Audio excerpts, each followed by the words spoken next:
Yevgeny Prigozhin, the head of Wagner Group mercenaries who staged a coup against Russian President Vladimir Putin exactly 2 months ago, is dead, along with Dmitry Utkin, the actual Wagner military commander. Their plane fell from sky some 30 miles from Putin's Valdai residence, protected by 4 S-300 divisions, the obvious inference being that the plane was shot down, although some in Western intelligence think a bomb may have exploded on board. This is the same residence that Putin fled to during the coup. Putin himself acknowledged that Prigozhin came back to Russia from Africa on the eve on his fatal flight and was meeting with certain officials. It is unclear whether he was to meet with Putin himself or just with Nikolai Patrushev, the Secretary of the Security Council, but Prigozhin must have had some pretty high assurances or pressing problems to be lured onto this flight. Another strange fact is that he traveled with Utkin on the same plane. As a precaution, the two men usually flew in separate aircrafts. In fact, Prigozhin used 2 different planes, often switching between them right on the tarmac. On August 23, he also used 2 planes. The second one took off later and, upon hearing the news, flew in circles until finally landing. Nothing was heard from the passengers of this second plane, and for obvious reasons their fate is a topic of much speculation. It is also strange that usually reclusive Putin chose this day for a field trip to an obscure village of Panayrai in Kursk region to celebrate a World War II battle. It looks like an alibi. Look, it wasn't me whom Prigozhin was flying to meet while flying over my residence. He was just on a business trip to St. Petersburg. Anyway, it is apparently quite unsafe to want to oust Putin and use business jets. The usual end of a Wagner opera, everybody dead. Putin regained his status of alpha male, and there was no subtlety about it. It is the army that operates S-300 and it is only the FSB, the post-Soviet successor to the KGB, that could be sure which jet Prigozhin was taking. There's only one man who can coordinate the army and the FSB like this. Putin promised to pardon Prigozhin, and now we see his promise was not worth a dime. During the past 2 months, Prigozhin's business empire was dismantled. His closest allies were bought off, the intricate web of clandestine cash and military contracts he had in Africa taken over. Utkin was offered an out, but stayed at Prigozhin's side. All Wagner operatives in Syria were given an option: join the Russian army at a much lower pay or be flown honorably to Russia. Very few resigned. They were flown, as promised, to Russia, to the military airfield at Mozdok.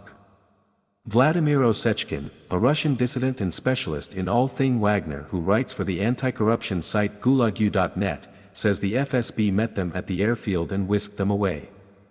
And if there was any dirt Prigozhin had on Putin, then Prigozhin had to be neutralized. All in all, it looks like it was the not-so-subtle business pressure combined with false assurances that led to Prigozhin's fateful flight. Sort of reminds you of Cesare Borgia, who 500 years ago called his rebel commanders to Senegalia to make peace, only to cut their heads off. A red wedding. Major railway hub in the south of Ukraine. If Tokmak is captured and the Crimea bridge is severely damaged, Putin will find it an arduous task to supply Crimea. And if Tokmak is captured near the time of the, as I have said, Prigozhin's spectacular execution is an immediate gain for Russian dictator. The message is clear: the gang boss has punished the detractor. There's no way out of the submarine, all are in it together. But the Wagner group made up Putin's best shock troops in the Ukraine war. It was their fight for Bakhmut that bought Putin the time needed to build impressive defense lines. But these lines are now creaking. Ukrainian troops are fighting some 16 miles from Tokmak. A winter reigns, it will be very hard to take it back without Wagner. The second major point is that Prigozhin's death caused no protests.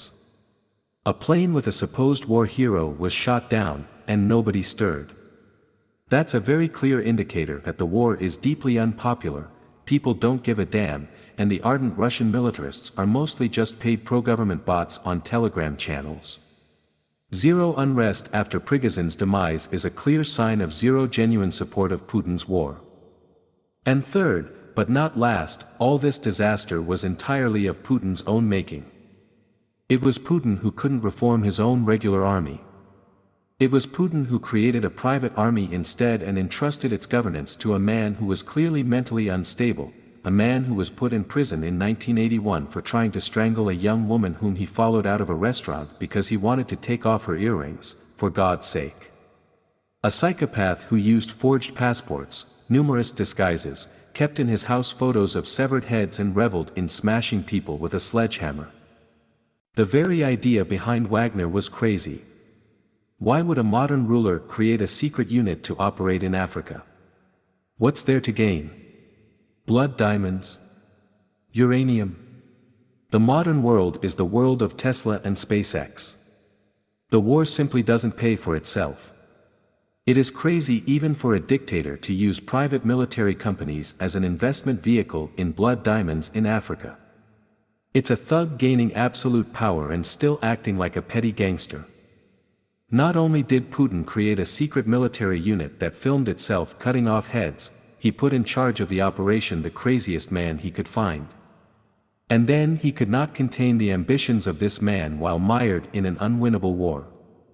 He tried to solve the problem by dissolving Wagner into the army and by luring its mercenaries to other units, where the pay was better and the discipline was much more relaxed than in Wagner, which actually prompted the coup. As a result, Putin destroyed the best part of the Russian fighting machine and had to sideline his ablest generals, who tended to favor it. This may cost him his war and his life, for there are two lessons from the warlord's demise. 1. Never believe in Putin's promises. 2. If your tanks are 120 miles from the Kremlin, don't stop.